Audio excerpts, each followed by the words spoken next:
हमारी ममता दीदी का खेला खत्म और टीएमसी का नया खेला आरंभ। Not only for the interest of the Bengal but for the national interest. बहुत बड़ा खेला चल रहा था पीछे। मतलब आज हम ये प्रोग्राम में ये बताएंगे कि कितनी गंदगी थी इस खेला के अंदर और कितना नुकसान पहुंचाने की कोशिश कर रहे थे हमारे देश के अंदर। लेकिन अच्छा हुआ, सही टाइम पे सही एंट्री हुई हमारे सेंट्रल लीडर्स की, और जो पूरा क्रेडिट जाता है बंगाल की स्त्री शक्ति को। जो स्त्री शक्ति ने पूरा जोर दिखाया और हमारे दोस्त जैसे शोभिकदा हैं, वहाँ के सोशल वर्कर हैं, उन्होंने जाके रात दिन मेहनत की और अब वापस अभी नया दौर शुरू किया है। रियली सोनार बंगाल का centre for art and culture. और आज की बताएंगे कि क्या ड्रामा चल रहा है पीछे, और अभी इनका ड्रामा खत्म नहीं हुआ, ड्रामा और कॉम्प्लिकेटेड होता जा रहा है। तो लेट अस आस्क सूद साहब, नहीं तो सोविक जी तुम कुछ सुनाओ, फिर हम सूद साहब के पास जाते हैं।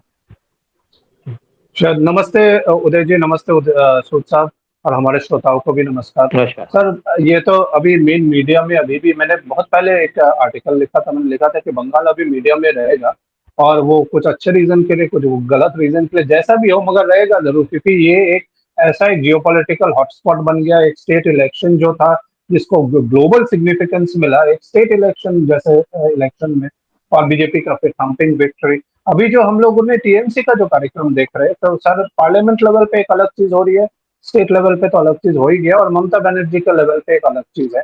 पार्लियामेंट में 28 में से 20 एमपीज ने एक अलग पार्टी बना ली। तो मतलब एक अलग पार्टी बनाया कि अलग पार्टी ज्वाइन किया, जिसको national citizen party of India बोला जाता है। तो वो एक पार्टी है जो सुएली कुंडू करके एक त्रिपुरा के एक लॉयर है, उन्होंने शायद 2017 में बनाई थी वो पार्टी। पर उनके हिसाब से जो स्टेटमेंट है उनका कि उन्होंने कुछ मतलब एज अ लॉयर, क्योंकि she was tied up so she could not do much, मगर उनका मोटिव अच्छा था।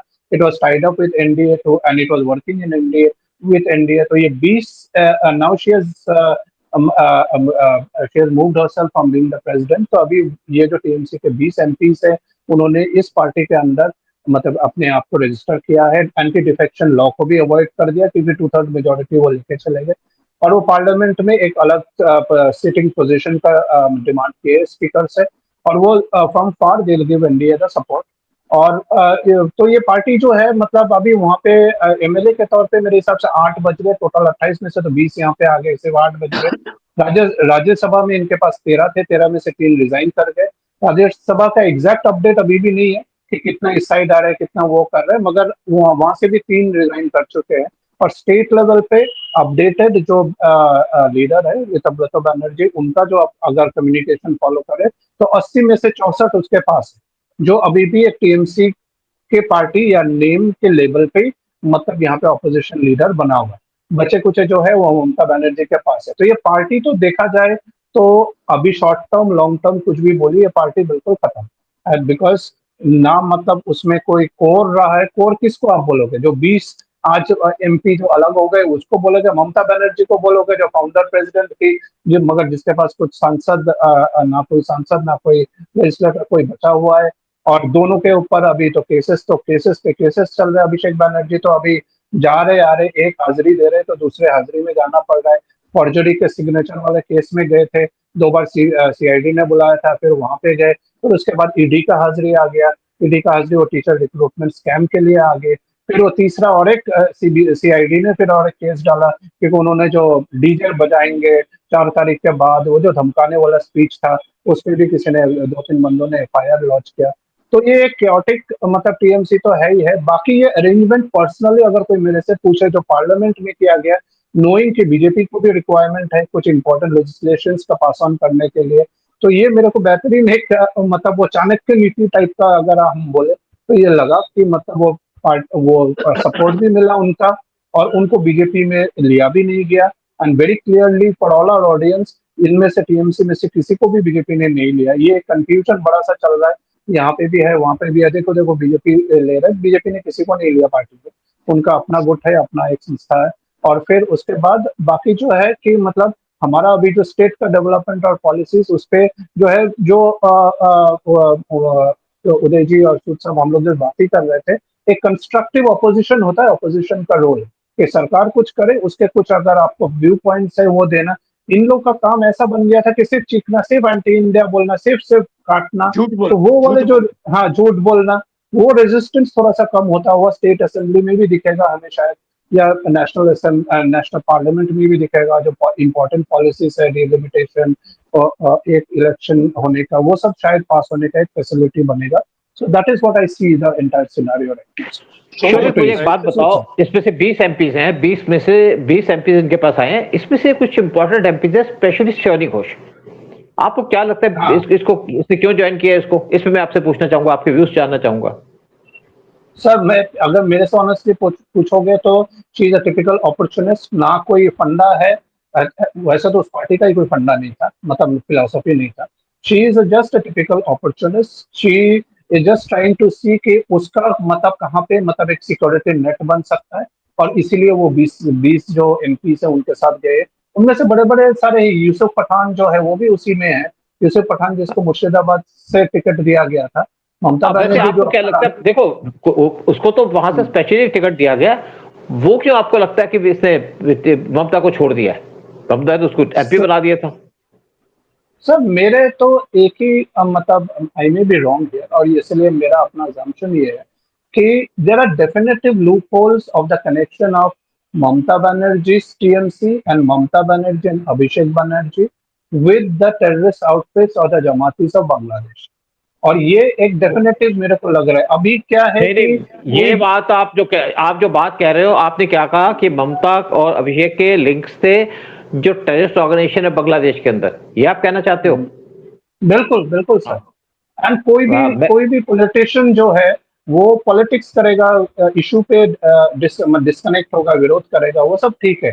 But they would not want to get categorise under an anti national acquisition, anti national label के अंदर वो नहीं चाहेंगे। इसलिए मेरे जो नहीं, अजम्पशंस है कि ये ऑलरेडी कट इसलिए कर रहे हैं। मेरा नहीं, मतलब मुझे लगता है कि मुझे लगता है सयानी घोष के खिलाफ भी काफी केसेस थे। जैसे उसने एक वो बनाने की कोशिश की थी अपने शिव जी का जो मूर्ति के ऊपर, हाँ, है ना? तो वो भी एक तो बात वो की केसेस थी। तो खुलेंगे, केसेस तो खुलेंगे सर। और मेरा तो यही है कि मतलब जो करप्शन केसेस, जो हिंदुइज्म सनातन धर्म को इंसल्ट करने वाले केसेस है सर, ये तो जारी रहना ही चाहिए, ये तो जारी ये रह तो जाए।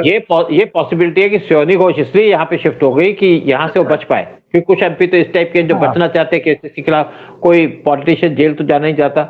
लेकिन महुआ मित्रा को क्यों नहीं लिया? देखो इसको तो ले लिया, लेकिन मुझे लगता है कि इसकी उम्र कम है, 33 साल की उम्र है, इसका फ्यूचर भी है, इसको पता है कि पॉलिटिक्स में मेरा फ्यूचर होगा। अगर मैं टीएमसी में रहूंगा तो फ्यूचर भी खत्म हो जाएगा, ना पॉलिटिक्स मिलेगी ना फिल्में मिलेंगी। तो इसीलिए हो सकता है कि इसने एनडीए ज्वाइन कर लिया, बीजेपी को सपोर्ट देनी शुरू कर दी। लेकिन दूसरी तरफ महुआ मित्रा को बीजेपी ने क्यों लेने से मना कर दिया? वो सर भी आना महुआ चाहती थी। में बिल्कुल मैंने सुना है कि स्पेशली मतलब अभी ये सच है झूठ है पता नहीं है, बट जो बीजेपी के टीम में थे, या जो अमित शाह जी है या ये है, they are very clear that they do not want Mahua Moitra into it.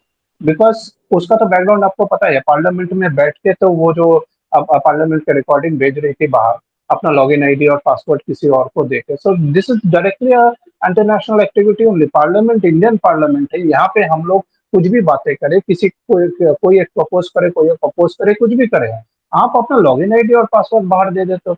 अब उस केस में तो पता नहीं कैसे, फिर भी क्या स्टेटस है मेरे को पता नहीं है डायरेक्टली। मेरे हिसाब से अगर कैन यू इमेजिन कि ऐसा कोई बंदा पाकिस्तान या चाइना में या रशिया में कहीं पे करके निकल जाता? I don't think so. मगर हमारे देश में है कि चलो। दूसरा, उसका जो क्रिटिसिज्म है, it was never constructive, it was always anti national. उसका जो क्रिटिसिज्म था। अगर आप देखिए, मैं पुरानी बात भी करता हूं, जब लालू प्रसाद यादव भी थे, फिर जो आपके बाकी भी जो लीडर्स थे अपोजिशन के, वो पार्लियामेंट को डिस्टर्ब नहीं करते थे, अपनी बातें करते थे। लेकिन यहाँ तो हाल ये हो गया कि आपने एक स्ट्राइक कर दी बालाकोट, तो उसपे भी क्वेश्चन पूछते थे कि ये कैसे हो गया। कोई भी अपोजिशन का लीडर रिस्पॉन्सिबिलिटी से बात नहीं करता था, राहुल गांधी को तो छोड़िए। फिर जब आपने ऑपरेशन सिंदूर किया, तब भी कहने लग गए कि यहाँ पे तो इंटेलिजेंस फेलियर था। ये नहीं बात करते कि यहाँ पे नेचुरली बात है, देखिए कोई भी अगर इंटेलिजेंस एजेंसी होती है, परफेक्ट तो है नहीं। आप इसकी आप इजराइल की बात ले लीजिएगा क्या इजराइल ने सारी जो अपनी जो जब उनके पास तो बड़ी स्ट्रांग उनके पास जो है उनकी एजेंसी है, क्या उन्होंने सारी जो उनके खिलाफ जो स्ट्राइक थी उनको आइडेंटिफाई कर लिया था? वो फेल नहीं हुए? क्या सीएए फेल नहीं हुआ? तो ठीक है, रॉ भी फेल हुआ। लेकिन अपने टाइम में बात करो तो रॉ को तो टोटल डिस्ट्रॉय करने का काम कांग्रेस पार्टी ने किया। लेकिन फिर क्वेश्चन पूछते हैं कि पहलगाम में क्या हुआ, वहां पे हिंदू मारे गए, उस पर भी क्वेश्चन पूछने लगे। और ये केस गया था आपके यूएन के अंदर कि यहाँ पे हिंदुओं को मारा गया, लेकिन पाकिस्तान उस पर जीत गया। क्यों जीता? क्योंकि कांग्रेस का लीडर, उन्होंने जो उनकी जो स्टेटमेंट थी उन्होंने उसको कोट किया। अपोजिशन की लीडर जो आपके मुलायम सिंह यादव के बेटे हैं उसको कोट किया कि क्या बोल रहे हैं। तो वहां पे यूएन ने जो इंडिया का पॉइंट ऑफ व्यू था उसको रिजेक्ट कर दिया। तो ऐसे क्या हमारे पार्लियामेंटरिस्ट होते हैं, ऐसे काम करेंगे? सर एक मोइत्रा के अगेंस्ट बहुत ही एक स्ट्रॉन्ग केस है उसके against, which was charging people to raise questions in the parliament. उसके बड़े एविडेंसेस है, वो कभी भी उसके अंदर उसको बाहर परमानेंटली निकाल दिया जा सकता है, and she can be behind bars for the great crime she had committed. So she has been committing crimes one after another. ये करना और उसके बाद फिर वो अपना किस तरह से उसने जो बाहर अपना वो कोड दे देना. So she has been doing it. So there are people, but I still feel वो बहुत मुश्किल है समझना हमारे अमित शाह जी की गेम का. और अगर आज शत्रुघ्न सिन्हा और कीर्ति आजाद भी वहां पड़े हैं जो एक्स बीजेपी वाले हैं, तो वो भैया कुछ बहुत इंटरेस्टिंग गेम होने वाली है. अभी और ट्विस्ट एंड टर्न्स आएंगे और अंदर क्या कर रहे हैं ये लोग सारी आपको मैं एक बात बताऊं. शत्रुघ्न सिन्हा की बात करो, शत्रुघ्न सिन्हा बीजेपी में मिनिस्टर बनना चाहते थे. बीजेपी ने उनको मिनिस्टर नहीं बनाया, इससे बीजेपी के खिलाफ हो गए. शिपिंग के अंदर तो उनको इंडिपेंडेंट चार्ज नहीं मिला. कुछ सोचते थे मैं बड़ा कैपेबल आदमी हूँ, मैं तो फिल्मों में काम करता हूँ, तो इसलिए बीजेपी से नाराज थे और शिफ्ट कर गए टीएमसी के अंदर. टीएमसी ने उनको 2 बार टिकट दे दी वहां पे. अब शत्रुघ्न सिन्हा बीजेपी में आ भी जाएंगे, अपोजिशन के साथ आ भी जाएंगे, तो इम्पोर्टेंस उनको मिलेगी नहीं, ये भी उनको पता है. फिर उनकी उम्र भी काफी हो चुकी है, 70 साल से ऊपर हो चुके हैं. हाँ, वैसे भी उन्होंने जो अपने घर था उसका नाम शायद बड़ा अच्छा रखा, हिंदू का नाम पे रखा. फिर बेटों का नाम रखा लवर कुश, लेकिन अपनी रामायण रखा है. बेटों का नाम रख दिया लवर कुश, और अपनी लड़की की शादी करा दी एक मुस्लिम के साथ. तो इनका दोगलापन तो समझ में आ गया सबका. और कीर्ति आजाद अपने आप को समझते थे कि मुस्लिम हूं, मुझे इंपॉर्टेंस दी जाएगी. बीजेपी ने उनको इंपॉर्टेंस दी नहीं. देखिए, इंपॉर्टेंस आपको मुस्लिम होने पे नहीं मिलेगी, आपको मिलेगी काम क्या करते हैं आप, आपकी पहुंच क्या है, आप क्या डिलीवर कर सकते हैं. तो वो भी वहां बैठे हुए, उनको भी कोई लेने को तैयार नहीं. यहाँ पे आ जाए तो कोई बात नहीं, लेकिन उनको पता है कि उनका लास्ट चांस है, उनको बाकी आगे तो कोई कंटेस्ट होगा नहीं. लेकिन अगर भगवा मित्रा की बात करो तो भगवा मित्रा को फर्क नहीं पड़ता, क्योंकि उनकी उम्र हो चुकी है, शादी हो चुकी है, शादी के साथ उन्होंने एक करोड़पति के साथ शादी कर ली है, तो फाइनेंशियली कोई प्रॉब्लम नहीं है. लेकिन सयानी घोष को तो है कि मेरा तो फिल्म का कैरियर खत्म हो चुका है और मुझे फिल्म में कोई मिलेगी नहीं अगर मैं ममता के साथ रहूं, और साथ में ममता उनसे नाराज भी है. फिर एक और बात उनके बारे में आती है कि उन्होंने जिस तरीके से वहां पे मुस्लिम को प्रमोट किया था, और ये रीजन दिया जाता है, मेन रीजन बीजेपी टीएमसी के हारने का, यानी कि क्रेडिट दिया जाता है सयानी घोष को कि उन्होंने बीजेपी को जितवाया और टीएमसी को हरवाया अपनी स्टेटमेंट है या अपने गाने गा करके. तो ये भी फर्क पड़ता है. लेकिन अब गाने वाने और फिर मतलब इंसल्टिंग इतना किया है. देखिए, इस बात से तो हम लोग भी मतलब हमेशा ही सोचेंगे, मगर अभी क्या है कि ठीक है, दूसरे दल में गई है वो, उन लोग जो भी कर रहे हैं. बस हमें आप शोभी की बात देखिए ना, इससे ममता बनर्जी को सेटबैक लगा. अगर वो ऐसे गाने ना गाती तो सेटबैक तो सोनी के स्टेटमेंट से लगा ना. और जब उसने और जब सेटबैक तो ममता बनर्जी खुद भी बोल रही थी. मतलब वो तो एक सेमिनार में जाके बोले कि सनातन धर्म एक गंदा धर्म है, मतलब डायरेक्ट ऐसे जुबान पे. फिर जब हिंदुओं का त्योहार आता है, या हमारा नवरात्र या दुर्गा पूजा के टाइम पे या काली पूजा के टाइम पे, सर एक मंदिर में दर्शन के लिए गई है, शिवलिंग के ऊपर ऐसा फेंक के माला मार, मतलब चढ़ाने की जगह पे मतलब ऐसे फेंक रही है. तो ये आम आदमी क्या नोटिस नहीं किया? हम सब, अगर हम लोगों ने देखा है तो हर गांव वाला जो भी है, छोटे शहरों में आज भी आस्था का एक बहुत बड़ा अहमियत है सर. वहां पे उन सब ने, और आज तो सोशल मीडिया का जमाना है, सब ने वो वीडियोस देखे. फिर वो जो बांग्लादेश में जो घटनाएं हुई, ठीक है आप बोलो. नहीं, मैं फिर बांग्लादेश में जो घटनाएं हुई, फिर हिंदुओं को मारा जाना, फिर हिंदुओं का मंदिरें तोड़ना, दुर्गा पूजा से पहले मूर्तियों को तोड़ना, दुर्गा पूजा से पहले हाँ, तो एक शब्द नहीं बोली कभी ममता बनर्जी, एक शब्द कभी भाई अभिषेक लेकिन बनर्जी के मुंह से नहीं निकला। एक बात तो आपको माननी पड़ेगी, जब वहां पे हमारी जो पहली पीएम थी, जब उनका राज था, तो वहां पे इसने ओपन स्टेटमेंट दी थी कि जिस मुस्लिम को प्रॉब्लम है हमारे कंट्री के अंदर आ जाओ, वेस्ट बंगाल के अंदर आ जाओ। लेकिन जब हिंदुओं पे अत्याचार हुए तो कोई एक वर्ड नहीं बोली कि आप हमारे कोई देश नहीं में आ बोला, जाओ। बिल्कुल ठीक बात है, कोई बिल्कुल नहीं इसीलिए आज वो बेसिकली टोटली आइसोलेट। देखिए मेन बात क्या है कि हमने पहले भी बात की है, ममता बनर्जी के पार्टी के टूटने का एक मेन रीजन है कि इनकी पार्टी की आइडियोलॉजी कोई नहीं थी। बोला। बिल्कुल। इनकी वो तो आइडियोलॉजी सिर्फ थी हेट हिंदू, हेट सनातन धर्म। तो मेन इनके जो लोग थे उनको अगर ये आइडियोलॉजी वाली पार्टी होती तो बात अलग थी। देखिए एक और बात सामने आती है कि जब यहाँ पे कांग्रेस रूल कर रहे थे तो मेन एजेंडा सीएए का क्या है, वो कांग्रेस के खिलाफ है। और ये भी कहा जाता है कि ममता बनर्जी को बहुत सारा पैसा मिला था सीएए के द्वारा ताकि वहां पे कांग्रेस को हराया जा सके, और इसने अपना एजेंडा ही पूरा किया। लेकिन जब ममता बनर्जी सीट पे आ गई तो उसके बाद जब यूएस के सेक्रेटरी ऑफ स्टेट यहाँ विजिट किए, उनको पता नहीं था कि ममता बनर्जी जीतेगी हारेगी, उनको था कि जीत जाएगी। तो यहाँ पे विजिट किया कलकत्ता के अंदर, तो उससे भी एक्सपोज हो गई ममता बनर्जी कि ये तो काम ही सीए के लिए कर रही थी। और वैसे भी इनका पूरा प्लान बन चुका था कि बॉर्डर की फेंसिंग नहीं होने दे रही थी, साथ में ये भी था कि जो आपकी चिकन नेक है उसके लिए जमीन नहीं दे रही थी। लेकिन शुभेंदु अधिकारी ने आते जैसे कैसे काम किया, जैसे बॉर्डर के लिए 66 बीघा की जमीन दे दी, साथ में जो चिकन नेक है उसके लिए 7 जो कॉरिडोर्स है वो दे दी सेंटर को, सेंटर ने उसको पास ऑन कर दिया आर्मी को, और चिकन नेक के स्टैंड पे टोटल प्रोटेक्टेड है। लेकिन बात ये और आती है कि बीजेपी के पास 293 एमपी थे और 20 एमपी और आ गए, उनकी स्ट्रेंथ हो गई पार्लियामेंट के अंदर 313 की। अब बीजेपी का एक एजेंडा क्या है, बीजेपी चाहती है कि उनकी राज्यसभा और लोकसभा के अंदर पूरी स्ट्रेंथ आ जाए, 2/3 आ जाए, क्योंकि वो बहुत से बिल है जिसको पास करना चाहती है। और इसके लिए कुछ ये भी माना जा रहा है कि कुछ जो आपके उद्धव ठाकरे की पार्टी के एमपी है वो भी यहाँ पे शिफ्ट होने वाले हैं, कुछ इंडिपेंडेंट भी बीजेपी को ज्वाइन करना चाहते हैं, और डीएमके जिसको कांग्रेस ने धोखा दे दिया उसके एमपी भी हो सकता है कि टेक्निकल सपोर्ट दे दे बीजेपी को पार्लियामेंट के अंदर। तो बीजेपी का एक पर्पज है कि यहाँ पे कुछ बिल पास करना है, यानी कि वन इलेक्शन, मतलब कि ज्वाइंट इलेक्शन हो पूरे कंट्री के अंदर, उस पर भी काम कर रही है। बीजेपी चाहती है कि एक इलेक्शन हो, बार बार इलेक्शन ना हो, तो ये भी बीजेपी चाहती है। और बीजेपी कुछ और यहाँ पे जो बिल्स है उनको पास करना चाहती है, जैसे वुमेन्स का बिल है उसको लेके आना चाहती है ताकि 30% रिजर्वेशन दे दी जाए वुमेन्स को। लेकिन साथ ये भी एक इशू है कि क्योंकि जुलाई के अंदर मॉनसून सेशन होगा, 3rd वीक ऑफ जुलाई के अंदर, तो उस पर बीजेपी चाहती है कि तब तक 2/3 मेजोरिटी आ जाए। लेकिन बहुत से लोग ये भी चाह रहे हैं कि क्या बीजेपी अपोजिशन को खत्म करना चाहती है?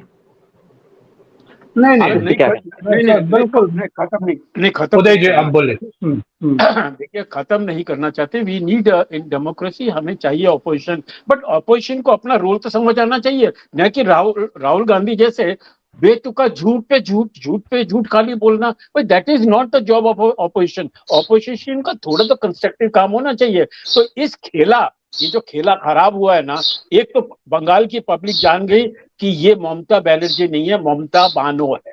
ये डेफिनेटली, क्योंकि तुम कोई हिंदू नहीं जाएगा कि वहां पर जाके मुस्लिम कल्चर के ऊपर आप ग्रेजुएशन कर रहे हैं, बताइए।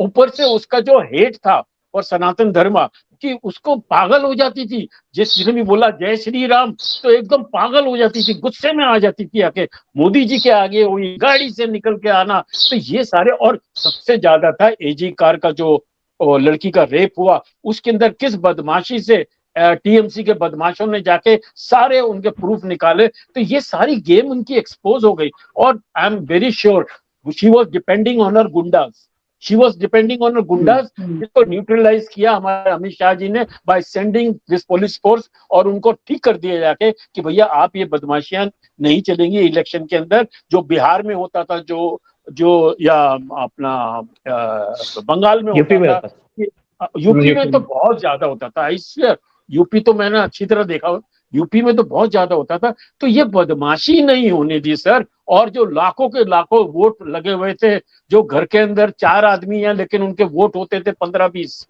और किस तरह से ये डरा के लोगों को वोट नहीं देने देते थे। खैर anyway, all said and done.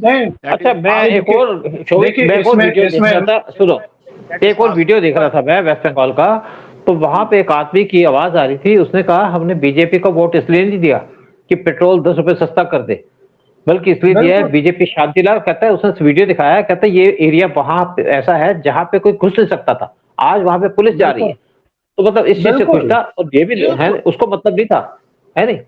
देखिए 100% यूपी में सर, बहुत 100% सर। आप एक चीज देखिए कि तमाम पॉलिटिकल एनालिसिस जो भी हम करें बीजेपी के विक्ट्री के लिए कि 208 सीट मिले उनको, तो सर एक एक जो ममता बनर्जी को समझ में मतलब देखिए वो जय श्री राम के खिलाफ थी, फिर मंदिरों को जाके अगर साथ में वो दो तीन चीजें कर रही थी आम जनता को साथ में रखने के लिए। एक तो वो दुर्गा पूजा के लिए लास्ट ईयर तक था 1,10,000 रुपए हर एक पंडाल को दे रही थी। ठीक है, मतलब और वो पूजा क्या होता है, वो मतलब पूजा मतलब फंडिंग जो होता है कई कई छोटे जगहों पे 1,10,000 रुपए बहुत होता है सर। एक माँ का आइडल लाना और पूजा करवाने ये पैसे दे रहे थे। महिलाओं को भी 1,500 रुपए लक्ष्मी भंडार के नाम पे दे रही थी। मगर फिर भी आदमियों ने उसके खिलाफ वोट क्यों किया? बिकॉज एक तो जो जिहादी या मुसलमानों की वजह से गुंडा राज के वजह से जो वो आदमी प्रेरित मतलब जो जुल्म हो रहा था या जो मतलब औरतों पे जो अत्याचार हुआ उसके साथ जब वो जोड़ के देख रहे थे कि 600 किलोमीटर का एक बॉर्डर है और हमारा चीफ मिनिस्टर है जो जमीन नहीं दे रही, जो उसको रोकना नहीं, क्योंकि सबको पता है, एक हर एक गांव का आदमी को भी पता है जब 2021 का कई जगहों पे जब वायलेंस हुआ था वहां पे घुट घुट बंदे आए थे, 100-150 बंदे आए, वो हमला किया, लूटा पीटा जो भी है, रेप किया, ये किया, फिर अगला दिन उठ के भाग गए बॉर्डर के बाहर उस साइड, चाहे वो साउथ 24 परगना साइड हो चाहे वो कुछ भी साइड में हो। तो ये जो चीज है ये हर किसी को दिख रहा था कि हमारा एक मुख्यमंत्री अगर वो टीएमसी का है मगर अगर वो राष्ट्रवादी है, अगर वो स्टेट को सुरक्षित रखना चाहती है, तो वो 600 किलोमीटर का ये बॉर्डर पिछले 2015 में शायद पहले बार मोदी अमित शाह जी ने मांगा था या मोदी गवर्नमेंट ने मांगा था, तब से इसको रोक के क्यों रखे? सब क्या इतना बेवकूफ है, उनको दिख नहीं रहा है कि ये किसके लिए काम कर रही है? और फाइनली हमें अगर ये भाटा तो दी है मगर देखे हमें कहाँ पहुंचा रही है कि अगले बार अगर वो इलेक्शन में आ गई तो फिर तो हम गए, सबको पता था कि हम तो गए कि इस वो बार अगर 4 तारीख के बाद टीएमसी आए तो गांव से तो हमें भागना ही पड़ेगा। हम जैसे बंदे जो शहर में भी रह रहे हमें भी दोबारा सोचना पड़ता है कि हम कहाँ रहे। तो सोविक ये वो तो एक देखो, मतलब सर। सभी को हाँ जी। ओवर कॉन्फिडेंस में गए, बिल्कुल। उनको लगा कि भैया हमारा गुंडा उंडे जो लोग हैं हमें हमें वो अभी भी देखना इलेक्शन जितवा देंगे। वो एक मिसअंडरस्टैंडिंग गई। और दूसरी मिसअंडरस्टैंडिंग कि भैया गलती से भी तुम सेंटर के साथ झगड़ा मत लो। Center has got powers. They can correct. control you. They could have thrown you out of the job, CM गिरी। लेकिन अभी मोदी जी का यह है कि किसी को भी उन्होंने किसी को हटाया नहीं, किसी चीफ मिनिस्टर को हटाया नहीं, चाहे जितनी गलती कर रहे हैं। सो आई थिंक दैट सर खेला इज इसमें ओवर। उदय जो एंड या and and and इस and and and she has reached a point of no return now. Forget it. She will sir ever be able to. इसमें बोलो। उदय जी ने जो बोला सर ये एक बहुत इंपॉर्टेंट पॉइंट है इस पॉइंट ऑफ व्यू से। देखिए सेंट्रल गवर्नमेंट एक ओवरऑल एक पूरा देश का एक गवर्निंग एक गवर्नमेंट होता है जिसका काफी मतलब रोल्स एंड रिस्पॉन्सिबिलिटीज होता है। माना कि हमारा फेडरल स्ट्रक्चर है, हर एक स्टेट के पास अपने लॉज है, गाइडलाइंस है या लॉ एंड ऑर्डर उनका अपना प्रॉब्लम है। हमने जब बंगाल के हिस्ट्री में देखा, अगर हम बोलते हैं कि 34 साल वामपंथियों ने खराब किया, तो उस दौरान सेंट्रल गवर्नमेंट में कौन था? कांग्रेस था। अगर डिड कांग्रेस इंटरवीन एवर? कभी नहीं इंटरवीन किया। यहाँ पे उसके कार्यकर्ता मारे जाते थे। सर गूगल में आप करोगे तो ये जब बंगाल की हिस्ट्री में वायलेंस की हिस्ट्री में आप देखोगे 50 मतलब I don't know whether it's correct 70,000 के काउंट बताते हैं कि जो पोल रिलेटेड वायलेंस में 1950 से आज तक मर गए। और ये मेन शुरू किया था वामपंथी, जो स्ट्रीट वायलेंस है या नक्सल जो बने यहाँ पे बंगाल से ही तो शुरू हुआ था नक्सलबारी से। तो ये जो वायलेंस लेके आना राजनीति मतलब दूसरा, आपने मेरे ओपिनियन के साथ एग्री नहीं किया, आपको गोली मार देंगे या आपके घर से को उठा लेंगे, घर जला देंगे, ये कल्चर तो वामपंथियों ने लेके आए थे। तो जब ये 77 में जब ये पावर में आए, जब पहली बार वो इतना धरना धोना तोड़ फोड़ फोड़ के 77 में जब वो पावर में आए, तो उसके बाद सरकार में कौन था? कांग्रेस ही तो था। Congress never intervene. उसका अपने कार्यकर्ता स्टेट में मरते थे क्योंकि तब तक उससे पहले तो मतलब कांग्रेस पावर में था बंगाल में भी, तो उसके कार्यकर्ता को वामपंथियों जब मारते थे यहाँ पे कोई इंटरवेंशन नहीं हुआ। 34 ईयर्स इन लोगों ने राज किया, फैक्ट्रियां चली गई, मर्डर हुआ, ये हुआ। मरीजापी में यहाँ पे सर एक आइलैंड है जहाँ पे बांग्लादेशी शरणार्थी आए हुए थे, मतलब भाग के वहां पे 71 के बाद चलो वहां पे ज्योति बसु ने गोली चलवा दी, मतलब अपने जगह में गूगल बोलता है 1000, कोई बोलता है 10,000 हिंदू मारे गए हैं, और गोली चलवाया था हमारे बंगाल के पुलिस। तो इतने बड़े बड़े घटनाएं हुई है यहाँ पे, मगर कांग्रेस कभी भी कुछ नहीं बोली, ना वेस्टर्न मीडिया ने कुछ बोला, ना कुछ बोला। आज जो दिख रहा है हमें, तो वो तो मतलब कि एक बीजेपी सेंटर में है करके ये सारी चेंजेस हो रही है, बिकॉज दोनों एक साथ काम कर रही है। बहुत जरूरी पॉइंट है, हमें हर जगह पे हर स्टेट में समझना पड़ेगा कि सेंटर का रोल भी एक है। आज तक जो साउथ में कई जगह पे हमने चैलेंज फेस कर रहे केरला वेरला में, कहीं पे और में नॉर्थ ईस्ट में फेस किया हमने, पास में बंगाल में फेस किया, centre was just a Spectator, कभी कुछ में इंटरवीन नहीं करते। चलो नहीं, देखिए सेंटर की कुछ लिमिटेशंस होती है, मैं आपको बता दूं, लॉ एंड ऑर्डर में सेंटर इंटरवीन नहीं कर सकता, जो स्टेट के सब्जेक्ट है वहां पे इंटरवीन नहीं कर सकता। लेकिन बहुत सी चीजें हैं, देखिए जब केसीआर की गवर्नमेंट थी आंध्र प्रदेश के अंदर, तो तेलंगाना भी उसके टाइम था, इकट्ठे ही थे वो। तो उस टाइम पे सेंटर से की तरफ से रिक्वेस्ट स्पेशली नेवी की कि यहाँ से एक सबमरीन की, जो न्यूक्लियर सबमरीन है उसकी मॉनिटरिंग की जाएगी, उसे जमीन देने से मना कर दिया था। और जब वहां कांग्रेस की गवर्नमेंट आई, तेलंगाना अलग हो गया, कांग्रेस की गवर्नमेंट आई तेलंगाना के अंदर, तो रेड्डी की गवर्नमेंट ने उससे इमीडिएटली परमिशन दे दी। लेकिन जब उसकी परमिशन दे दी तो उसके बाद सोनिया गांधी ने उसको दिल्ली बुलाया कि तुमने परमिशन कैसे दे दी। तो ये जो कांग्रेस का डबल स्टैंडर्ड है, कांग्रेस का एंटी नेशनल एजेंडा है, उससे कांग्रेस को डुबो दिया है। और इसी तरीके से आप समाजवादी पार्टी ले लीजिएगा, और इसके इसी तरीके से टीएमसी ने तो बहुत हद ही बना दी एंटी नेशनलिज्म की, है नहीं। लेकिन आज एक बात हम जरूर करेंगे, सब कुछ कहने के बाद, कि मेन बात है कि शुभेंदु अधिकारी ने जिस तरीके से वेस्ट बंगाल के अंदर कंट्रोल किया, एक सीजन कैंपेनर है वो, इस सीजन तरीके से उसने कंट्रोल किया, उसने जिस तरीके से एडमिनिस्ट्रेशन पे कंट्रोल किया, जिस तरीके से पुलिस जो 50 साल से वामपंथियों के और ममता के कंट्रोल में थी, जिस एफिशिएंसी से वो काम कर रही है वेस्ट बंगाल के अंदर और पूरे सिचुएशन को चेंज कर रही है, एप्रिशिएट करना पड़ेगा उनको, और उनको उनकी टीम को, जिस तरीके से मिलकर काम कर रहे हैं। मुझे लगता है कि आने से पहले भी वो शायद 1-2 साल तक बैठ के पूरे तरीके से देख रहे थे, क्योंकि उनको अंदर की सिचुएशन तो पता है कि देख रहे थे क्या क्या जरूरत है, कहाँ कहाँ करना है, और आते ही उन्होंने डिसीजन लेने शुरू कर दिए। इस टाइम पे वेस्ट बंगाल के अंदर बहुत सी कंपनीज आ रही हैं, इवन जो आपका मिल्क का जो अमूल मिल्क, वो भी वहां पे शिफ्ट कर रहा है। फिर बाकी अडानी भी अपने एस्टेब्लिश कर रहा है अपने बिजनेसेस वगैरह। हाँ साहब, मुझे बड़ी स्ट्रॉन्ग फीलिंग है कि शुभेंदु अधिकारी is doing it in consultation with Assam chief minister and UP chief minister. मैं बता रहा हूँ आपको। एंड देखो उदय देखो, आपको मैं एक बात बता दूं, जिस तरीके से उसने आपके योगी जी के पैर छुए, इसका मतलब उनकी दिल से इज्जत करते हैं। देखिए वो अलग चीज है। देखिए जहां तक एडमिनिस्ट्रेशन की बात है, जिस तरीके से यहाँ पे मुस्लिम को कंट्रोल करने की बात है, जिस तरीके से लॉ एंड सिचुएशन को कंट्रोल करने की बात है, वो तो योगी से नेचुरली बात है, इंस्पायर्ड उसी से करेंगे। फिर जिस तरीके से हेमंत बिश्वा काम कर रहे हैं, उससे भी इंप्रेस्ड है। लेकिन इनकी स्टेट बहुत बड़ी है, यूपी की तरह ये भी स्टेट बहुत बड़ी है। तो यहाँ पे और बहुत सी प्रॉब्लम, स्पेशली प्रॉब्लम इसलिए है कि यहाँ से 50 साल तक एक तो कम्युनिस्ट रहे, फिर ममता रही, जिस तरीके से डिस्ट्रॉय कर दिया, पूरा सिस्टम डिस्ट्रॉय कर दिया। फिर सेंटर भी बहुत ज्यादा एक्टिव है कि यहाँ पे बिजनेसेस को शिफ्ट किया जाए, इंडस्ट्री को शिफ्ट किया जाए, लोगों को एम्प्लॉयमेंट मिले। और फिर बात ये भी है कि कुछ नदियों का भी हिसाब किताब किया जा रहा है, यहाँ पे नदियों को भी साफ करने की बात की जा रही है, फिर यहाँ से ट्रेड और बिजनेस भी नदियों के थ्रू हो। तो बेसिकली क्या है कि सेंटर इस टाइम पे पूरी अटेंशन दे रहा है वेस्ट बंगाल को, क्योंकि बहुत मुश्किल से हमें अपनी बिछड़ी हुई लड़की मिली है। सेंटर इस तरीके सोचता है। वेस्ट बंगाल 50 साल से इनके हाथ से गायब था सेंटर के, और मोदी जी हैं तो सब कुछ मुमकिन है, अमित शाह हैं तो बहुत कुछ मुमकिन है। तो आज हम यही उम्मीद करते हैं कि देखिए वेस्ट बंगाल दोबारा ट्रैक पे आ गया। और यहीं पे प्रोग्राम भी खत्म करते हैं, और आपसे रिक्वेस्ट करते हैं चैनल को सब्सक्राइब कीजिएगा, वीडियो को शेयर कीजिएगा। जय हिंद, जय भारत। जय हिंद, जय भारत, जय श्री राम। जय भारत, जय श्री राम, जय सोनार बांग्ला एंड वंदे मातरम। वंदे मातरम।